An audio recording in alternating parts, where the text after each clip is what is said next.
Hola,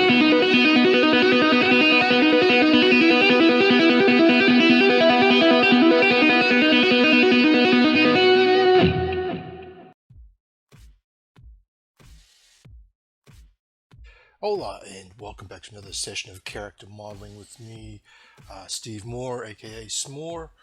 Now, this week we're going to take another look at this jacket. In the last session, we blocked in the larger shapes, and now we need to break those up into yet smaller pieces. But we're going to cheat.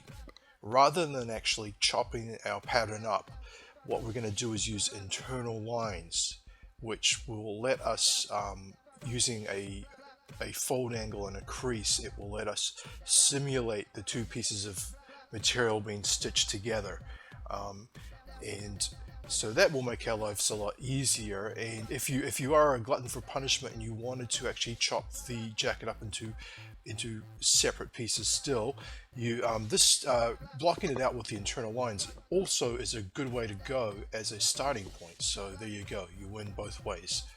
And with that, let's get into it. Here's a nice example of the kind of jacket we're trying to create today, and the arrows here indicating where this jacket kind of is broken up into smaller pieces. The line running up from her waist, we already have the beginnings of that because that happens to be where we've created a dart. So all we need to do is continue that dart up into her arm, and we can do that also with the internal line. Okay, so I've got a little sample piece of drapery here hanging in space, and I'm going to use this just to give you guys a quick overview of the internal line tool. That is this little icon up here, that's the polygon, the square with the notch out of it. So we'll grab that. I want to snap it to these line segments top and bottom here. Double click to finish. Cool. At the moment you won't see, obviously the sim isn't running, and if I was to run the sim you wouldn't see much because it needs, in order for it to really have much effect, you need to set the fold angle and strength. So at 180 it's neutral, and 360 here will create a crease. That's going to create a valley, and alternatively 0 would create a peak. So we're going to go for a valley here, 360.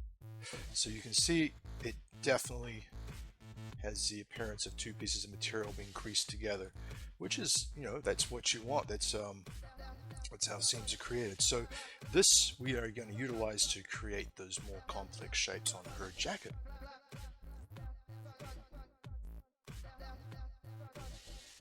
Alright, so just thought I'd tweak the color on the jacket a little bit.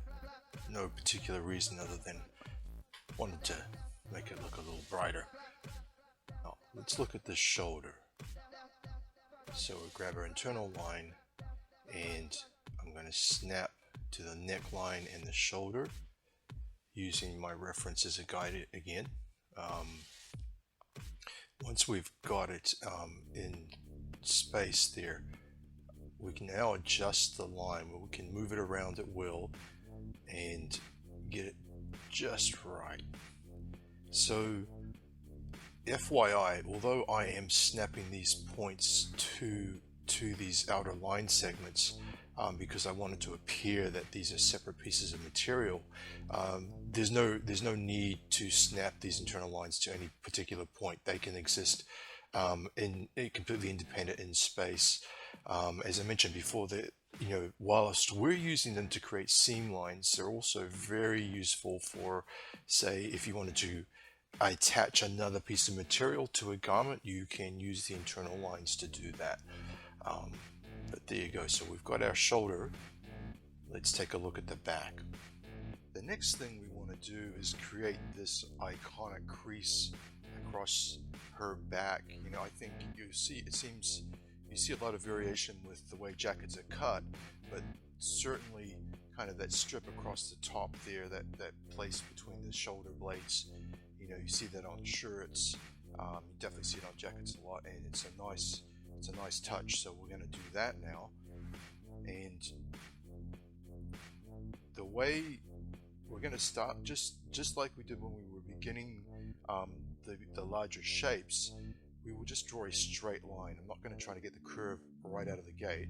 I just want to get the location for those points. So we'll grab our internal line tool and guesstimate a point to draw a line across her back, and we'll tweak, we'll adjust the height. When we're happy with it, we're going to split this line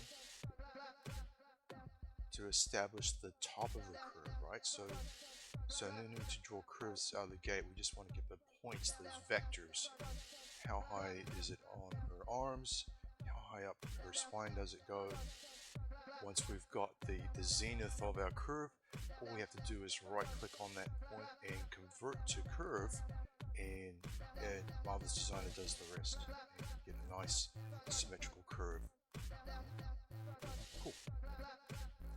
So just looking at my reference here, and I thought maybe my sleeves were a bit short, so I took a moment here to just adjust the length a little bit, pulling the points down, no big deal. And I think another little tweak we'll make is the neckline here. So we, just like we did with that internal line on the back, we can take this little peak here and convert the center point to a curve now. That should give us a nice smooth result.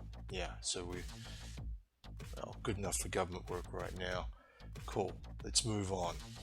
So looking at the sleeves, they're a bit baggy right now, but not to worry, because that is easily fixed. All we need to do is kind of increase the taper, and the way we're going to do that is to split these the seam lines of the sleeve around the elbow. And now we can just pull those points in. So then now there's less material around the elbow, and we'll finish off by converting to curve points so that we have a nice smooth seam.